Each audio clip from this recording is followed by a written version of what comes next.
Hello friends, नमस्कार. तुमचं स्वागत आहे जीडीसी अकॅडमी मध्ये.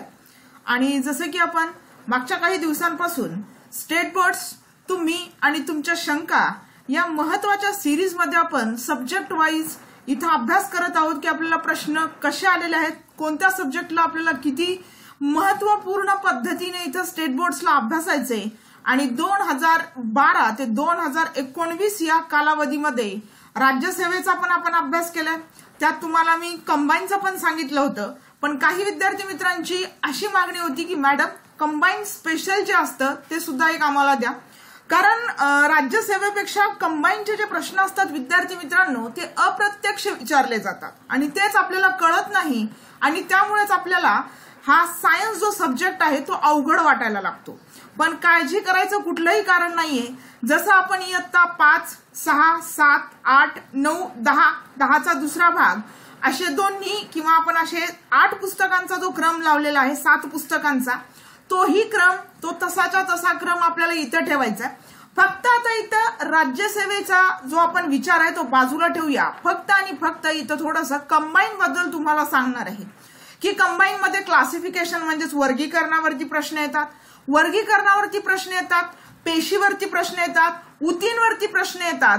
आणि जर तुम्ही ऑब्झर्व केलं असेल तर माझ्या खूप चांगलं लक्षात आले की पेपर जो आहे प्रत्येक वर्षाचा 12, 13, 14, 15, 16, 17 पासून कंबाईन सुरुवात झाली, 18 आणि 2019 इथपर्यंत जर तुम्ही विचार केला किंवा ऑब्झर्वेशन केलं असेल तुमचं, तर प्रत्येक जो टॉपिक आहे तो टॉपिक तिथं रिपीट असतो. उदाहरणार्थ पेशीचा शोध कोणी लावला, आपल्या शरीरामधली सर्वात मोठी ग्रंथी कुठली, त्यानंतर महत्वाचं म्हणजे काही रोग असतील, तसंच काही मूलद्रव्य उदाहरणार्थ अणूचा शोध कोणी लावला आणि त्यानंतर इलेक्ट्रॉनचा शोध कोणी लावला, असं प्रत्येक पेपरमध्ये आपल्याला दिसत आहे आणि आढळून येत आहे. त्यामुळेच आपल्याला इथे एक लक्षात येतं की आयोग आपल्याला कोणकोणत्या घटकांवरती इथं प्रश्न विचारतो. उदाहरणार्थ मानवी कान असू देत, मानवी डोळा असू द्या, ध्वनी असू द्यात किंवा मग तिकडे प्रकाशाचं परावर्तन, हे टॉपिक वारंवार रिपीट झालेले आहेत. आणि या टॉपिक वरून आपल्याला एक लक्षात येईल की आपल्याला स्टेट बोर्ड्स मध्ये काय हाताळायचंय आणि ते कसं हाताळायचंय. तर नेहमीप्रमाणे तुम्हाला इथे मी स्टेट बोर्ड्सची कात्रणं पण दाखवणार आहे. खूप साऱ्या विद्यार्थी मित्रांचे प्रश्न असे पण येत आहेत की मॅडम नवीन वाचायची का जुनी पुस्तकं. तर विद्यार्थी मित्रांनो काळजी नका करू, नव्या आणि जुन्या पुस्तकांमध्ये फारसा फरक नाहीये. तुमच्या हातामध्ये शक्यतो नवीन पुस्तक असेल तर चांगलंच होईल. आता पुन्हा हा प्रश्न विचारू नका प्लीज, कारण ऑलरेडी मी मागच्या लेक्चर्स मध्ये पण तुमच्या काही प्रश्नांची उत्तरं दिलेली आहेत जे तुम्हाला चांगल्या पद्धतीने माहित आहेत. आणि चॅनलवरती नवीन असाल तर चॅनलला सबस्क्राईब करा आणि बेल आयकॉनला प्रेस करा. म्हणजे काय होईल की जे काही आपण इकडे नवनवीन व्हिडिओ अपलोड करत असतो ते तुम्हाला अलर्ट मिळेल आणि तुम्हाला परत शोधायची गरज पडणार नाही. तुम्ही चॅनलवरती जाऊन ते बघू शकता. ओके. आणि जास्तीत जास्त विद्यार्थ्यांपर्यंत शेअर करा, म्हणजे जे विद्यार्थी मित्र आता या लॉकडाऊनच्या परिस्थितीमध्ये घरी आहेत, त्यांच्याकडे कुठलेही नोट्स नाहीयेत, त्यांच्यापर्यंत ही मदत होईल. आणि 2020च्या 21च्या ज्या काही पेपर होतील त्या विद्यार्थी मित्रांसाठी हे सगळे व्हिडिओ मग राज्यसेवेच्या अगोदर झालेले आहेत. त्यामध्ये आपण आता पॉलिटी ऍड करू, तुमची इच्छा असेल तर, आणि नसेल तर राहू देऊत मग. आणि बऱ्याच विद्यार्थी मित्रांनी मला जिओग्राफी आणि सायन्स, अर्थशास्त्र पण विचारले. तर विद्यार्थी मित्रांनो चॅनलवरती उपलब्ध आहेत, ती बघून घ्या. आणि प्लीज हे जे व्हिडिओ लेक्चर्स आहेत ना, कुठलाही न बघता कुठली अशी कमेंट नका करू. खूप मेहनत लागते हे सगळं करायला. एक एक लाईन, एक एक चॅप्टर, प्रत्येक पुस्तकाचा एक एक पेज चाळावा लागतो. तेव्हा कुठंतरी हे प्रश्न मिळतात. आयोगाच्या की सारखं की नाहीये आन्सर की गेलो आणि चेक करून बाहेर आलो. सो प्लीज एक कृपा करा, कुठलाही अगोदर तुमचा प्रश्न मांडण्याच्या अगोदर तिथं बघा पूर्ण व्हिडिओमध्ये काय म्हटलं गेलेलं आहे.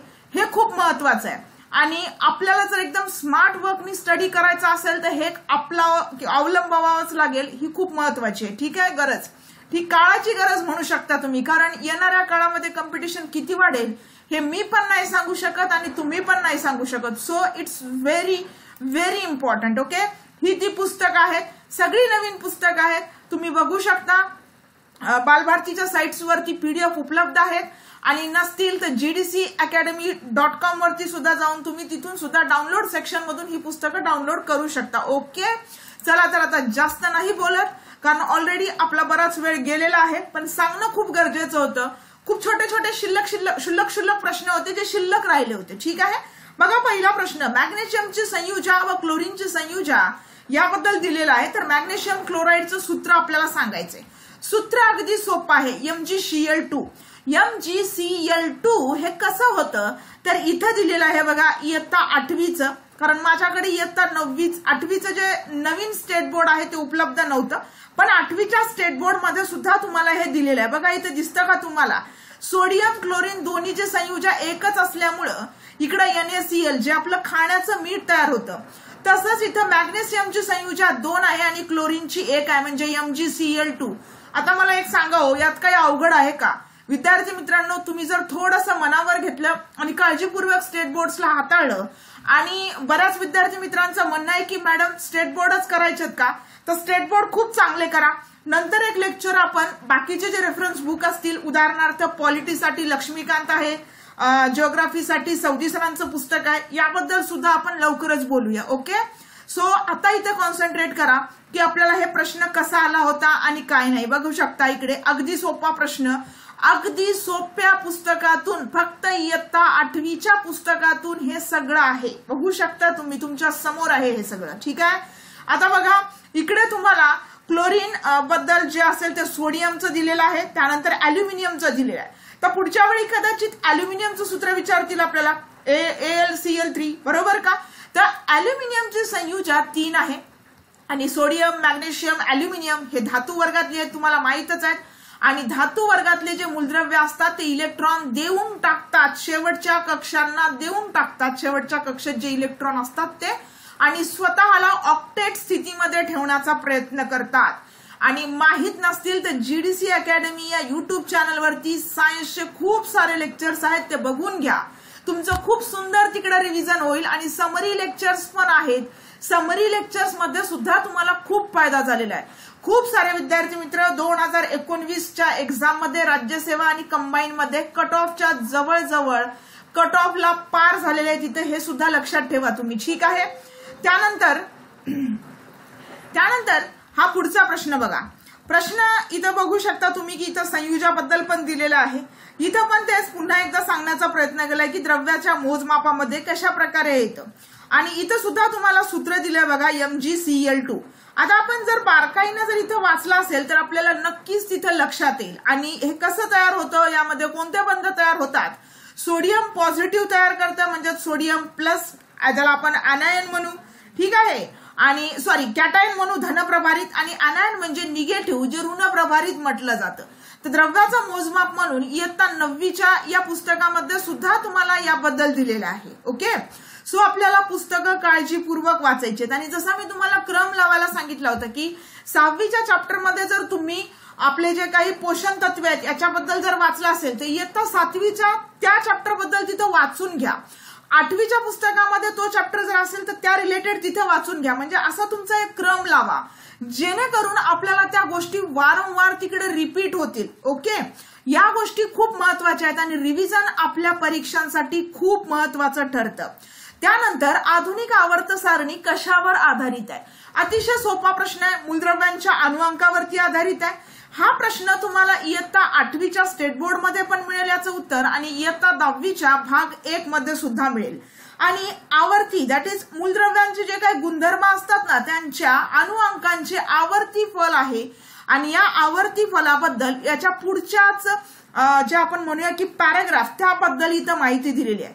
तर आधुनिक आवर्त सारणीमध्ये मूलद्रव्यांची मांडणी अणुअंकानुसार, जो की अणुअंक आपण झेडने डिनोट करतो, त्या अणुअंकानुसार इथं करण्यात आलेली आहे किंवा नुसार केलेली आहे, हे लक्षात ठेवा, जे की आधुनिक आवर्त सारणी म्हणतो. ओके.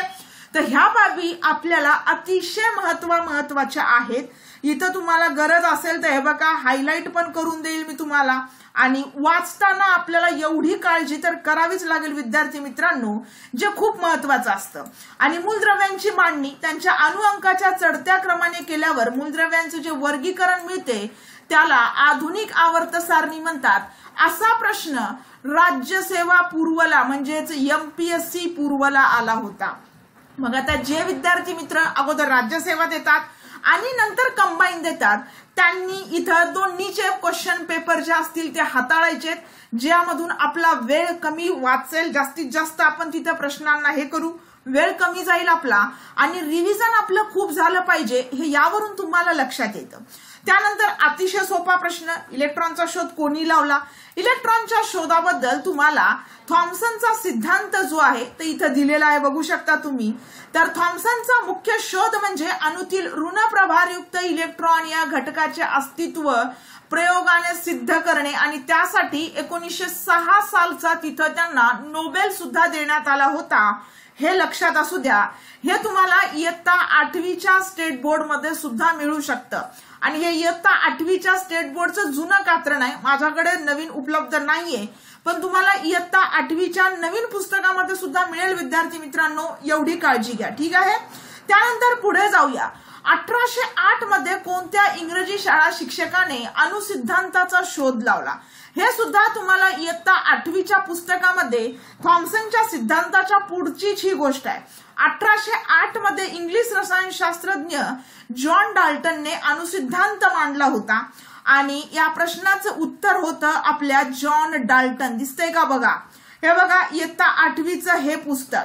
सो आपल्याला वाचत असताना आपल्या समोर पेपर आणि आपल्या समोर जे पुस्तक आहे ते पुस्तक खूप सुंदर रीतीने हाताळायचंय, जेणेकरून आपला कुठलाही प्रश्न तिकडं सुटला नाही पाहिजे आणि आजूबाजूचं जरी आपलं वाचन झालं असेल तरी आपल्याला लगेच तो सुचला पाहिजे. चालेल.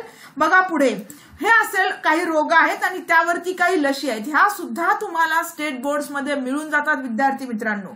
विचार फक्त आपला एवढा असला पाहिजे की आपल्याला कसं वाचायचंय आणि काय वाचायचंय. वारंवारिता हे फ्रिक्वेन्सीचं जे आपण म्हणूया की जे एकक आहे, हे फ्रिक्वेन्सीचं एकक खालीलपैकी कुठलं आहे? तर इकडे बघू शकता इयत्ता 7वी मध्ये तुम्हाला हे दिलेलं आहे. इयत्ता 8वीच्या पुस्तकामध्ये सुद्धा तुम्हाला दिलेलं आहे की वारंवारिताचा एकक काय असेल, तर इथं हर्ट्झ मध्ये ती व्यक्त करतात, हे लक्षात असू द्या. बघा इयत्ता 7वी, इयत्ता 8वी. त्यानंतर इथंच तुम्हाला जूलचं एक ऑप्शन दिलेलं आहे. जूल बद्दल तुम्ही वाचू शकता, इयत्ता 10वीच्या पुस्तकामध्ये. त्यामुळे तुम्हाला आता इथे एक काळजी घ्यायची आहे की शोध कोणी लावलाय. परिचय शास्त्रज्ञांच्या मध्ये काय काय दिलेलं असतं. शास्त्रज्ञांच्या परिचयावरून आपल्याला तिथे एक लक्षात येतं की ह्यांच्या नावावरून त्या त्या एककांची नावे ठेवली जातात आणि ऊर्जेच्या मोजमापासाठीच्या एककाला जूल म्हटलं जातं, जे की जेम्स प्रेस्कॉट जूल यांच्या नावावरून ते ठेवण्यात आलेलं आहे. चालेल. आता पुढच्या वेळेस जर आलं ऊर्जेचं एकक किंवा ऊर्जेचं मोजमाप आपण कशात करतो, तर जूल मध्ये करतो, हे लक्षात ठेवा. चालेल. यस. त्यानंतर पुढे जो पदार्थ रासायनिक अभिक्रियेत प्रत्यक्ष भाग घेत नाही, म्हणजेच पार्टिसिपेट करत नाही, पण त्याच्या केवळ उपस्थितीमुळे रासायनिक अभिक्रियेचा वेग वाढतो, त्याला डॅश म्हणतात. सगळ्यांना माहित आहे याला उत्प्रेरक किंवा कॅटलिस्ट म्हणतात. परंतु इकडे बघा याबद्दल तुम्हाला इयत्ता 8वीच्या पुस्तकामध्ये पण दिलेलं आहे, इयत्ता 10वीच्या पुस्तकामध्ये पण आहे. मग रासायनिक अभिक्रियेच्या दरावर किंवा रेटवर परिणाम करणारे काही घटक आहेत आणि त्याच परिणाम करणाऱ्या घटकांमध्ये एक आहे तो म्हणजे कॅटलिस्ट किंवा उत्प्रेरक. मग उत्प्रेरक काय काय काम करतात, तर बघा ज्या पदार्थांच्या केवळ उपस्थितीमुळे रासायनिक अभिक्रियेचा दर बदलतो परंतु त्या पदार्थामध्ये मात्र कोणताही रासायनिक बदल होत नाही, अशा पदार्थाला उत्प्रेरक असं म्हणतात, हे लक्षात असू द्या. आणि असाच प्रश्न तुम्हाला राज्यसेवा पूर्वला सुद्धा येऊन गेलेला आहे, हे लक्षात ठेवायचं आपल्याला. म्हणजे बघा टॉपिक रिपीट होतात, हे लक्षात ठेवा. आणि टॉपिक वरून फार काही प्रश्न तिकडे तयार होत नाहीत, म्हणजेच इनडायरेक्टली तिकडे प्रश्न सुद्धा रिपीट होतात. मग ती राज्यसेवा असू देत, कंबाईनला असू देत, ग्रुप सी ची कंबाईन असू देत किंवा मग बाकी AMVI चे वगैरे जे कोणी विद्यार्थी मित्र इकडे ज्या कोणत्या परीक्षेसाठी इथं अभ्यास करत असतील त्यांच्या लक्षात हे आलंच असेल. त्यानंतर लोखंडाचं गंजणं ही डॅश अभिक्रिया आहे. आता कोणती अभिक्रिया आहे हे तुम्हाला चांगलं माहित आहे, पण याचा बद्दल तुम्हाला इयत्ता 7वी, इयत्ता 8वी, इयत्ता 10वी या तीनही वर्गांच्या पुस्तकामध्ये माहिती दिलेली आहे. मग लोखंड कसं गंजतं, त्यामुळे काय परिणाम होतो, हवेतील ऑक्सिजन आर्द्रता, रसायनांची वाफ याच्यामुळे क्षरण होतं किंवा करोजन ज्याला म्हणतो, आणि भौतिक व रासायनिक बदलामधील हा बदल आहे. आणि जर क्षरण रोखायचं असेल तर काय केलं जातं, तर गॅल्व्हनायझेशन पद्धत वापरली जाते. त्यानंतर कुठं कुठं पावडर कोटिंग वापरतात. ठीक आहे, तर ह्या सगळ्या बाबींचा आपल्याला अभ्यास असला पाहिजे. ज्याचं बेसिक कन्सेप्ट क्लिअर असतात किंवा ज्यांचं बेसिक पक्क असतं त्यांना प्रश्न डायरेक्ट आला काय आणि इनडायरेक्ट आला काय त्यामध्ये हमखास त्यांना मार्क्स मिळतात, हे लक्षात असू द्या. तुम्ही कुठलं पुस्तक वाचता ते किती सिरियसली आणि किती काळजीपूर्वक वाचता हे लक्षात ठेवायचंय. इकडे बघा, हा प्रश्न इतका डीप आहे की कोणी इमॅजिन पण केलं नसेल की असाही प्रश्न येऊ शकतो. 1 मोल पदार्थ म्हणजे किती रेणू? 1 मोल पदार्थ म्हणजे आपण इयत्ता 9वीचं द्रव्याचं मोजमाप जर वाचलं असेल तर तुम्हाला इथं दिसतंय बघा, 1 मोल पदार्थ म्हणजे किती रेणू. इकडे बघा दिलेलं आहे इकडं, ज्याला अवोगाड्रोज नंबर असं म्हणतात, आणि यामध्ये 6.022 × 10⁻23 इतके आहे, ज्याला 1 मोल म्हणजे एवढा येतो. आकडा दिसतो का बघा इकडे, कुठल्या तरी ऑप्शन मध्ये दिसत असेल, हा दिसतो ना सेकंड ऑप्शन मध्ये. बघा म्हणजे आपली नजर किती तीक्ष्ण असली पाहिजे.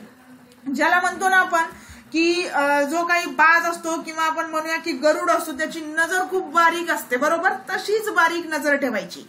आता या प्रश्नाचं उत्तर तुम्हाला इयत्ता 6वीच्या पुस्तकामध्ये पण मिळेल. मुळा, गाजर, बीट या कोणत्या वनस्पती आहेत? तर मुळा, गाजर, बीट या द्विवार्षिक वनस्पतींमध्ये येतात, सगळ्यांना माहिती आहे. आणि जे विद्यार्थी मित्र एवढा डीप अभ्यास करतील ना त्यांचा कट ऑफ प्रीचा जो असतो तो सरळ सरळ तिकडे लागून जाईल. आणि तुम्हाला माझ्याकडून best of luck mains exam साठी. मेन्सची पण आपण लवकरच सिरीज सुरू करू, आणि जर तुमची इच्छा असेल तर या सगळ्या बाबी आपण डिटेलमध्ये पण घेण्याचा प्रयत्न करू. त्यानंतरचा हा पुढचा प्रश्न, पेशी हे नाव कोणत्या शास्त्रज्ञाने प्रथम वापरात आणले? किती सोपा प्रश्न आहे हो. इकडे बघा, यांच्याबद्दल इयत्ता 7वीच्याच पुस्तकामध्ये पेशी रचना आणि सूक्ष्मजीव बद्दल दिलेला आहे. बघा, रॉबर्ट हुक अर्थातच, आणि सेल म्हणजे कप्पे, ज्यांना लहान खोली म्हटलं जातं, आणि पहिल्यांदा या कप्प्यांना कोणी नाव दिलं? पेशी. तर हे रॉबर्ट हुकनी दिले, हे लक्षात असू द्या, बरोबर का? आठवतं का? कांद्याचा पापुद्रा, सूक्ष्मदर्शकाखाली त्याला बघणं. ओके. त्यानंतर दंड व शंकू नामक संवेदी तंत्रिका पेशी कुठं आढळतात? तर दंड आणि शंकू नामक जे असतात ते डोळ्याच्या तिथं आढळतात, बरोबर का? बाह्य त्वचा, क्लोलिका त्वचा इथं कुठंच आढळत नाही, डोळा. आणि डोळ्याबद्दल तुम्हाला वेळोवेळी प्रश्न विचारलेले आहेत. मानवी डोळा आणि त्याच्यातील जे भिंगांचं कार्य असतं इयत्ता 10वीच्या या पुस्तकामध्ये आहे, कसं काम करतात, बरोबर. त्यानंतर महत्वाचं म्हणजे ही असेल डोळ्याची रचना. विद्यार्थी मित्रांनो, तुम्हाला फिजिक्स मध्ये अभ्यासताना मानवी डोळा, प्रकाशाचं जे काही विकिरण वगैरे म्हणू त्यावरती प्रश्न येतात. त्यानंतर कान, ध्वनी यावरती प्रश्न आपल्याला प्रत्येक पेपरमध्ये दिसतो. त्यामुळे फिजिक्सचे मार्क आपल्या या 2-4 चॅप्टरच्या भोवतालीच फिरतात, जे काय 2-3 प्रश्न येतात. पण आपलं लक्ष आणि आपला अभ्यास जर तेवढा बारीक असेल तर अर्थातच तुम्हाला माहित असेल की किती छान पद्धतीने तुम्ही ते सगळं कव्हर करू शकता. त्यानंतर ऊतींवरती प्रश्न आलेला आहे. कधी कधी प्राणी ऊतीवरती प्रश्न येतात, कधी कधी इथं वनस्पतींवरती आलेला आहे. तर याबद्दल सुद्धा तुम्हाला इयत्ता 9वीच्या स्टेट बोर्ड मध्ये दिलेलं आहे, जे तुम्ही बघू शकता, अभ्यासू शकता. त्यानंतर पाण्यात वाढणाऱ्या, आता हे थोडंसं क्लासिफिकेशन बद्दल आहे.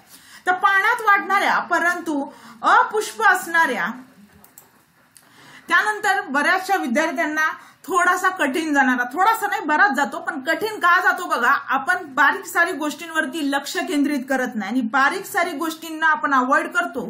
त्यामुळे आपल्याला क्लासिफिकेशनचा हा जो घटक आहे, जो आपले हमखास मार्क्स मिळवून देणारा घटक आहे. कारण ग्रुप बीचा सायन्सचा प्रश्न म्हटले की यामध्ये 2 प्रश्न तुम्हाला क्लासिफिकेशन असतील, ज्यामध्ये प्राण्यांचा असू देत किंवा मग ते वनस्पतींचा असू देत.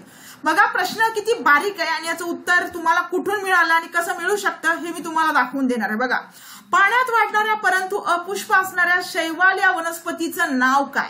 आपण आता ऑप्शन्स इथं बघू नाही, काहीच नाही. तुम्हाला मी सरळ सरळ जिथून हा प्रश्न आलाय तिथेच घेऊन जाते. वनस्पतींचं वर्गीकरण, विज्ञान आणि तंत्रज्ञान इयत्ता 9वी, आणि हा पॅरेग्राफ उपसृष्टी ज्याला आपण म्हणूया क्रिप्टोगॅम्स किंवा अबीजपत्री वनस्पती, इथं थॅलोफायटा हा विभाग दिसतोय ज्याला एक म्हटलंय बघा.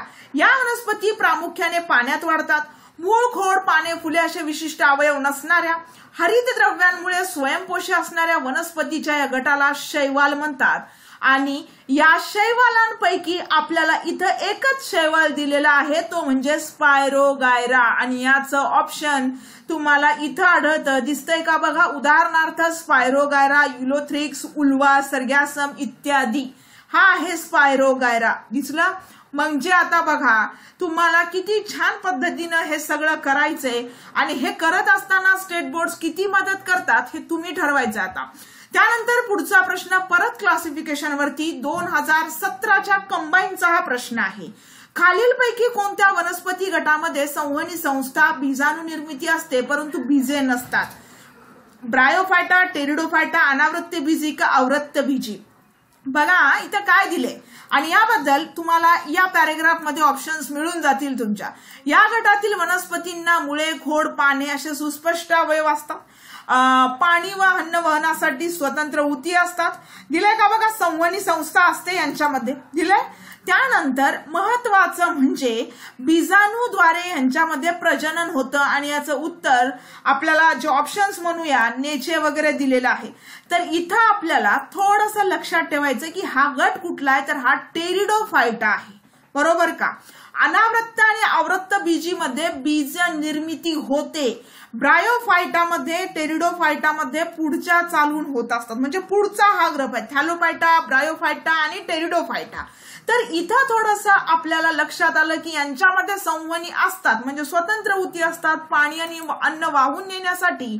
त्यावेळी आपल्याला इथं लगेच लक्षात येतं की तो टेरिडोफायटा असला पाहिजे. ओके.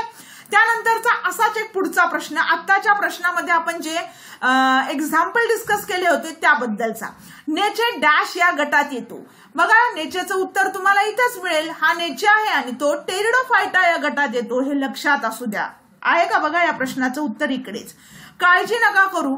अतिशय महत्वाचं हे आहे इथं की आपल्याला किती छान पद्धतीने ते अभ्यासायचे आणि अभ्यासत असताना त्या सगळ्या बाबींचा पेपरमध्ये कसा संबंध येतो हा जर समजला तर नक्कीच तुम्ही या सगळ्या प्रश्नांना हसत हसत सोडवू शकता.